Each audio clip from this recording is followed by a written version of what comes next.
Taste the Daily.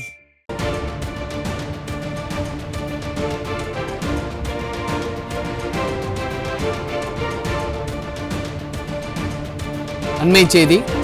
Tiruvannamalai மாவட்டம் வந்தவாசி நகர் பகுதியில் முழங்கால் அளவிற்கு மழை நீர் தேங்கி இருக்கிறது. நகராட்சி நிர்வாகம் மழை நீரை வெளியேற்ற முறையான நடவடிக்கைகளை எடுக்கவில்லை என மக்கள் வேதனை தெரிவிக்கின்றனர்.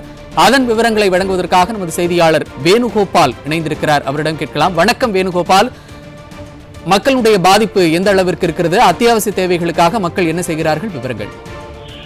கண்டிப்பாக சையத், திருவண்ணாமலை மாவட்டம் வந்தவாசி நகராட்சிக்குட்பட்ட 23வது வார்டு எள்ளுப்பாறை பகுதியில் தொடர் மழை காரணமாக தெருக்கள் முழுவதும் முழங்கால் அளவிற்கு மழை வெள்ளம் செல்வதால் பொதுமக்கள் வீட்டிலிருந்து வெளியே வர முடியாமல் தவித்து வருகிறார்கள். அந்த காட்சியை தான் நாம் பார்த்து கொண்டிருக்கிறோம். அதாவது வந்தவாசி சுற்றியுள்ள பல்வேறு பகுதிகளில் நேற்று காலை முதல் இடைவிடாத கனமழையானது பெய்து வந்தது. இந்த நிலையில் சுகநதி ஆற்றில் வெள்ளப்பெருக்கு ஏற்பட்டதன் காரணமாக வந்தவாசி நகராட்சிக்குட்பட்ட 23வது வார்டு எள்ளுப்பாறை பகுதியில் உள்ள தெருக்கள் முழுவதும் முழங்கால் அளவிற்கு மழை வெள்ளம் புகுந்தது. இதனால் எள்ளுப்பாறை பகுதியில் சுமார் 50க்கும் மேற்பட்ட குடும்பங்கள் வசித்து வரும் இந்த பகுதியில் மழை வெள்ளம் புகுந்ததால் பொதுமக்கள் வீட்டில் இருந்து வெளியே வர முடியாமல் தவித்து வருகிறார்கள்.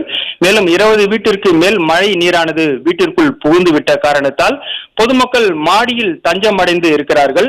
இதனால் பொதுமக்கள் பெரும் சிரமப்பட்டு வருகிறார்கள்.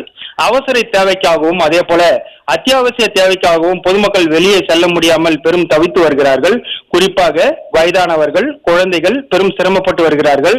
மேலும் மழை நீரானது இந்த பகுதியில் தொடர்ந்து அதிகரித்து வருவதால் முழங்கால் அளவிற்கு மழை வெள்ளம் செல்வதால் பாம்பு, பூரான் உள்ளிட்ட விஷ ஜந்துகள் வீட்டில் நுழைந்து விடுகிறது.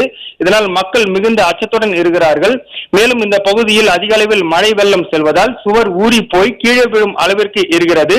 நகராட்சி அதிகாரிகள் எந்த விதமான நடவடிக்கை எடுக்காமல் அந்த கால்வாயை சரி செய்யாமல் இருக்கிறார்கள்.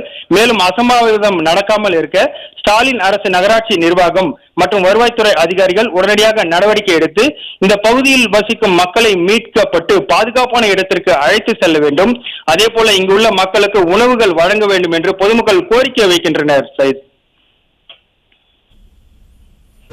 விவரங்களை வழங்கியமைக்கு நன்றி வேணுகோபால்.